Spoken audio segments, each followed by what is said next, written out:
Hey guys, it's time to read chapter 3. I did a little research on Ebbets Field. Um, it was built in 1917. I forget, I should have written it down. Anyway, but then it was demolished in 1960 and replaced with apartment buildings in Brooklyn, New York. This story that we're reading, Magic Treehouse, takes place in 1947. Jack and Annie are going to be bat boys for the Brooklyn Dodgers, and it's opening day, and they just met two new friends who showed them the way. And those friends who know all about baseball wish that they could be bat boys. So hopefully we'll find out why they can't be, how it goes for Jack and Annie. So if you have any idea what you think the lesson in this story might be, what they learn about when they go back in time in their treehouse. So chapter 3 is called Take Me Out to the Ball Game, and it starts on page 21. The twins led Jack and Annie to the entrance of the stadium. They all joined the crowd streaming into a huge round lobby. The room had marble walls and a ceiling lamp made of baseball bats. A sign over the ticket window said, $1 general admission. Uh-oh, said Jack.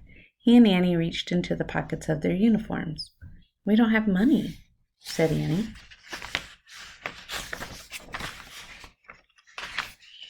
We don't either, said Otis. But we don't need it because... Bat boys! A tall man in a uniform rushed over to them. His badge said security guard. That's us, said Jack. You're late, said the guard. The manager of the visitors' clubhouse is looking everywhere for you. Get over here. Yes, sir. Jack knew just what the guard meant. The visitors' clubhouse was the place in the stadium where the out-of-town team prepared for the game. Wait, can our two friends come watch the game for free? Said Annie. They helped us. Of course not, said the guard. Everyone has to pay, unless they're part of the game. Come on. The guard headed to a turnstile. Sorry we can't help you, Jack said to the twins. Don't worry. We always watch from Bedford Avenue, Otis said. We lie on the sidewalk. And peek under a gate, Olive whispered. We can see most of center field from there, said Otis, and a little bit of left field. Hey, bat boys, the guard shouted. Gotta go, said Jack. Thanks a lot. Yeah, thanks a million, said Annie. She and Jack hurried through the turnstile and followed the guard. Then they crossed a ramp and headed into the ballpark. You're working for the Braves, the guard said. I'll get the clubhouse manager. Wait here. And he walked away.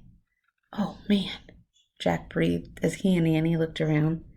Compared to the Little League ballpark back home, Ebbets Field was huge. Fans were filing in. Fans were filling the stands. A band was playing Take Me Out to the Ball Game. The breezy air smelled of roasting peanuts, hot dogs, and grilled onions. On the field, umpires in dark suits were talking to each other. Around the baseball diamond, team members were playing catch. The men all wore jerseys with blue letters that spelled Dodgers. Look at the Dodgers bat boys, said Annie. They're helping their team warm up. Those bat boys look twice our age, said Jack. I know, said Annie, but our caps must make everyone see us as teenagers, too. That's so incredible, said Jack, smiling.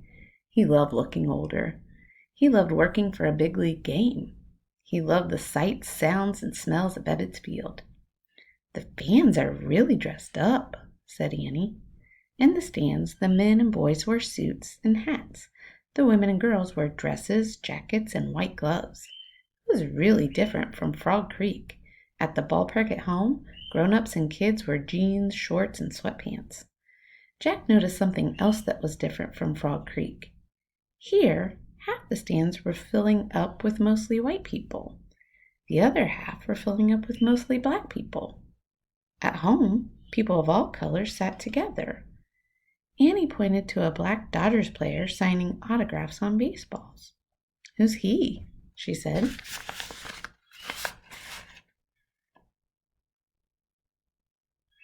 So if you guys remember when we were learning about Martin Luther King Jr. and segregation, and when we learned about Ruby Bridges and how schools and things were separate based on the color of your skin. And then the other story we read, The Other Side, where the two little girls lived, they were neighbors and they would sit on the fence together. So, of course, that's how things were in 1947, sadly. Black fans were shouting and waving at the player. Reporters were trying to interview him. A photographer was taking pictures. I don't know, he must be a big star, said Jack. Hey, Bat Boys, you're late, someone shouted. Jack and Annie whirled around. A short, wiry man was striding toward them. He must be the manager of the visitors' clubhouse, Jack thought. You've only got 40 minutes, the man roared. The Braves will be here any moment. Their trunks have been delivered from the station. He pointed at the door of the clubhouse. Go inside and get to work. Yes, sir, said Jack and Annie. Without another word, they hurried inside the visitors' clubhouse, and they got to work. Interesting.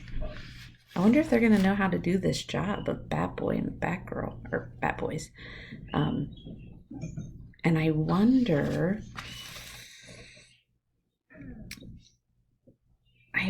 I wonder